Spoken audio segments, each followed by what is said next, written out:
hello hi नमस्कार मु चिंटू आपन को स्वागत करछि मोर YouTube channel Chintu bike repairing चलतु आज देखिए मो गैरेज कोड आइछि बहुत पुराना वर्षर गाड़ी मिनिमम 15 कि 20 प्लस हम गाड़ी तथापि मुझे कस्टमर धरिकी आइछन्ति टोटाल फुल नुआ भाବରେ आकु पूरा नुआ जीवन देकी आकु मु छाड़ीबी देखंतु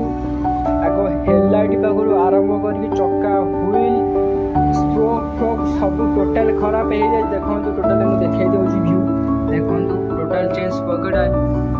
सब टोटाल डैमेज हो जाए तथा नुआ लगे कस्टमर को देवी तथा कस्टमर को बजेट रखी 12 टू 15 हजार भितर 12,000 टू 15,000 भितर डील छिड़े देखो मु प्रथम आज इंजिन ओपन कर कम करके टोटाल देखो इंजिन एबे फिटिंग चली इंजिन फिटिंग चली देखो मेन केसिंग ऑलरेडी फिटिंग करई दे पाखक नहीं देखईदेवी देखो ये मोर मेन केसिंग रो इंजिन टोटल मु सेटिंग करे गियर बॉक्स आमर क्रैंक देखो क्रैंक रे मु लगे नुआ बेरिंग क्रैंक रड ये आमर गियर बॉक्स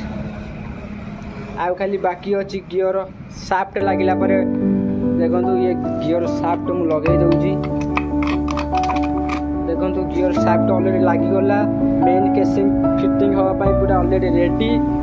रही देखेबी सेकेंड पार्ट देखेबी हमर क्लच साइड